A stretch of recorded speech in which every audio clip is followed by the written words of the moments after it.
For me, personally, World vs. World is much more than just fights.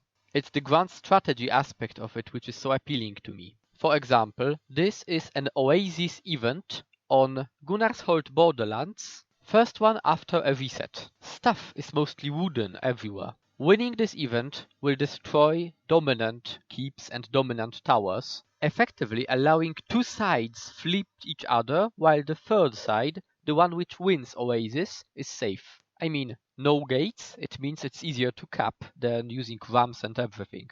And here Abaddon is using this event perfectly. Not even 2 minutes have passed, and they have delivered at least 3 cores already.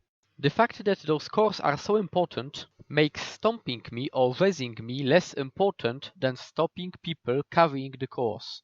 There is one Abaddon with the power core. If I get stomped, Rampart is ours, so I will simply respawn and come here again, not much cost in time. Exactly the same strategy as bleeding people outside SPVP points when you play Conquest. Now, as long as the server, which has the home borderland, that is red in our case, has the Rampart, they have massive advantage at Oasis. When waypoint was at the tower, it was quite close from the tower to Oasis, and all 3 sides were equally close to it. Now, when waypoints are in keeps, Rampart is simply closest to Oasis. You simply need to jump to the water. So home has a slight advantage in terms of Oasis. So what am I really doing here right now? I'm making a large mistake.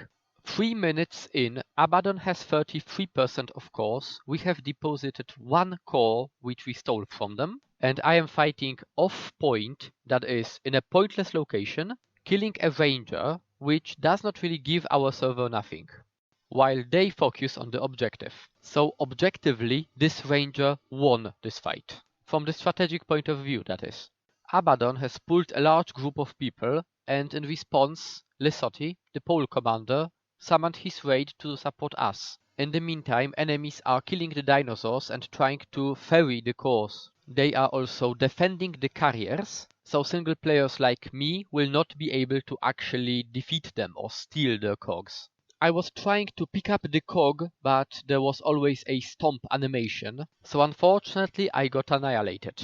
Abaddon was doing it really well, and it didn't look very good for Gunnarsholt at this moment. 3 minutes later, it looks really desperate. Lag, rubber banding, we almost do not have cores, and enemies are almost completed. But we are quite tenacious and we do not surrender until it is over, and more people started shouting, "Go for the cores, ignore the fights," while Paul tried to destroy Abaddon's group. Here I had a near-death experience, but enemy didn't know how critically low I was, so the only thing I could have done is to disengage, heal and return hunting the dinosaurs. In the meantime, 25 Farshiver peaks attacked the Fire Keep. Although it was secured, we decided to stay in Oasis. Too much wood everywhere, and when Farshiver peaks take it, and we take Oasis, it will simply open. I think at this point it's an hour or 2 after a reset. Wooden stuff everywhere. So I took the core and ran to deposit it, while Nox stayed behind to try to kill other Abaddons with power cores.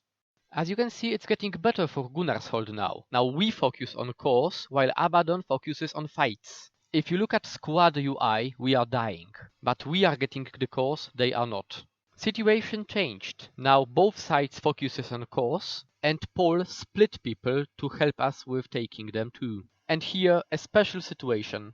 You can see a downed friendly Tempest and escaping enemy with a core. We are 2. I am trying to stop an enemy, so they do not try to stomp the Elementalist. And if I was that Elementalist, I could have felt slightly irritated, to say the least. But from tactical point of view, I think this was the best option. Especially as enemy goes north, so respawned people will be able to come there.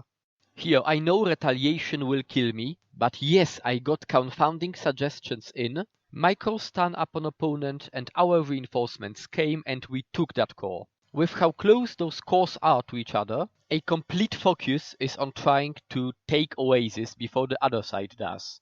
13 minutes into the Oasis event, both sides need only 2 cores to win the Oasis event. Effectively, there's much more players on the map than dinosaurs right now, so this turned into capture the flag riding upon the dinosaur's back.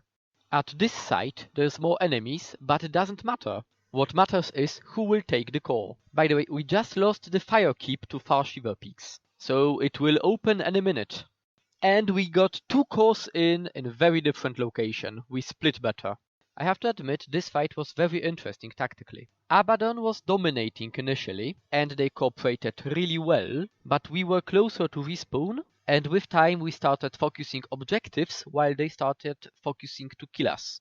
Not that it changed anything in the grand scale, because Far Shiver Peak's train came and destroyed everything, but this Oasis was definitely something worthy documenting. Thank you very much for watching, Erxalis out.